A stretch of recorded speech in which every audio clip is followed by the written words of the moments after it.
Welcome back to La Paz Bound. Do we have a plan B if things don't work out for us to retire in Mexico? You bet we do. Stay tuned for that.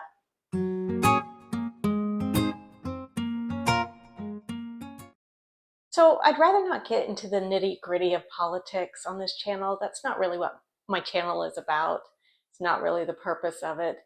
But I will say that with the new administration, there could be some things that could impact our move to Mexico. So we are looking at a plan B. So what is plan B? We really want to retire in La Paz, Mexico. That's really where we want to go. But if that doesn't work out for some reason, plan B is for us to go to Panama. So we know with Panama, we're not going to get that tropical desert climate that we are both seeking. But there are other perks with Panama. There's a lot of other perks, actually. So we're still going to get the beaches. We're still going to get the tropical weather. We're still going to get some of the climate that we want. Mountains are possible as well. So there are other perks. And Panama, I think, is a really good second choice for us. Okay, so what's it going to take to actually retire in Panama? Well, the financial requirements are a lot less stringent than they are for Mexico. Panama has the Pensionado Visa, which is their retirement visa. The requirements are is that you need a monthly income of $1,000. That could be from your investments, Social Security, 401k, which is investments. It could also be from income as well. If you're a married couple and you're wanting to get the Pensionado Visa, it would be an extra $250 for the spouse. So you would need to have $1,250 a month for living expenses for the Pensionado Visa.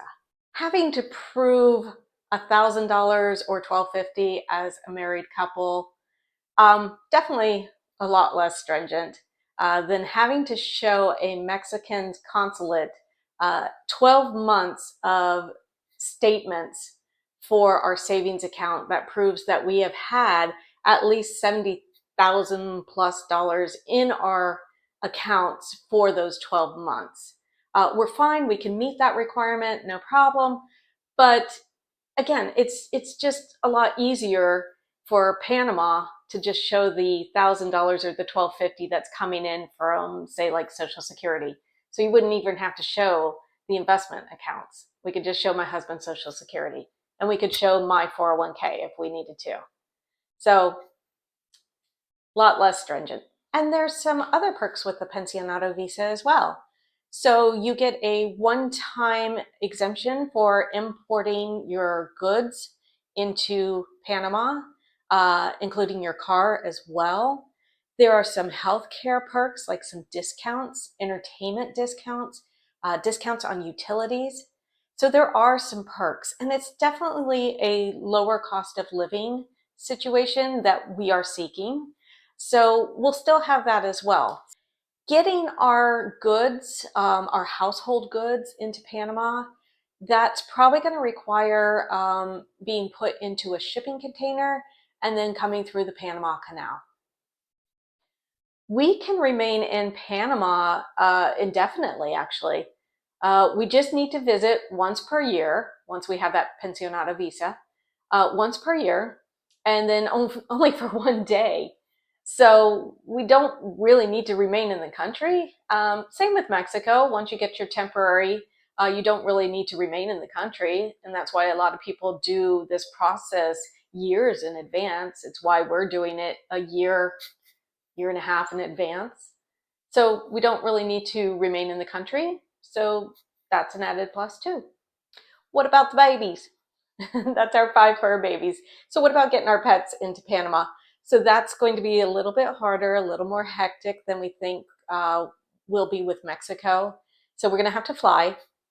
We could drive, but whew, that involves crossing through Mexico and Honduras and Costa Rica. We would have to go through a lot of countries in order to get to Panama. So I don't think driving is going to be the way that we're going to pursue this if Panama is the choice that ends up working out. So getting our pets, we're going to have to fly with them. Luckily, it's only a 3-hour direct flight on Copa Airlines from Tampa to Panama City. We would need to get a USDA health certificate by a qualified vet. So we would need to have that before we actually fly. That's a requirement of the airlines. So I read that dogs and cats are accepted on Copa Airlines.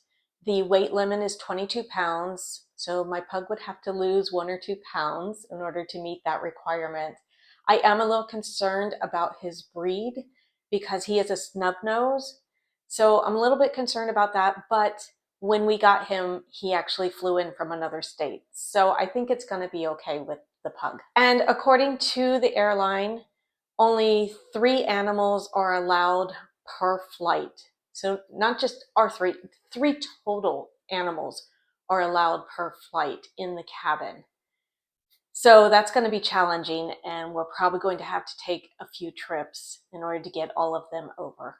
Or we're going to have to pay for the flight of some of my family members and see if they can help us out as well. And there can only be 1 pet per person. So we could only take the pug and a cat, or 2 of the cats. And we've got 5 animals. So again, it's going to be challenging, and I think it's going to take a couple of trips if Panama is the choice that we end up going with for retirement. And there's also another choice too, and this could be costly. I have not checked into the cost of this, but I know it can be expensive. I've looked at other videos on YouTube about this, and it is using a pet transportation service where we would load all of them up with the transportation service, and they would take care of everything, including getting them to us in Panama City. So Panama City is probably going to be where we live at first, if that's our choice. If we can't make Mexico work, we would probably go to Panama City and live there for a little while. We have looked at some other places as well. So David, that is about an hour flight from Panama City, or a day's drive, like a 7-hour, 8-hour drive. So David is another possibility. And then a little bit further south, I think it's about an hour and a half south of Panama City, is Coronado. It's a big expat community, and we have looked into that. So a little cost of living comparison between La Paz and Panama City. Not really comparing apples to apples here, because we're talking about a city. Panama City has, I believe, over 1 million people that occupy Panama City.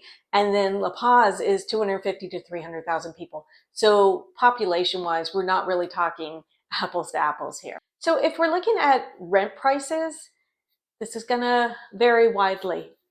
You know, Panama's got 1 million people. La Paz has 250 to 300,000 people. So again, not a great comparison. But if we are looking at, let's say, a condo in downtown Panama City, we're probably looking at about $1,500 to $1,600. If we were to rent something in Mexico, in La Paz, and we have a friend on Facebook, we have a new friend on Facebook through one of the La Paz community forums, and she's willing to rent her place with our 5 pets for 25,000 pesos, which is equivalent to about $1,200. There are some other perks too with living in Panama. So let's talk about currency. Panama's currency is the US dollar. So we wouldn't have to do any kind of conversion. I mean, not that it's that difficult to convert pesos to dollars and vice versa, but you know, it's the American dollar that is used by Panamanians. So that wouldn't change. Okay, how about the language? Mexico and Panama both speak Spanish. So we're definitely going to have to get better with our Spanish. We're not great at it. Je parle français. J'ai étudié pour 4 ans. J'ai étudié pour 5 mois before we went to Paris. So I'm a French speaker, very little, un peu, but that's the language that I learned in school. So we're definitely going to have to shift gears and learn Spanish, because if it's plan A or plan B, we need to know the language. So as you can see, Panama is, I think, a really good choice for us for plan B. Should Mexico not work out, of course, we are still going to pursue Mexico. We are passionate about moving to La Paz. That's really where we want to be. But it's always smart to have an alternate plan, a plan B, and Panama would be our plan. So thanks for watching. I hope you enjoyed this content. I'll keep bringing you more. Please like and subscribe, and I'll see you on the next video.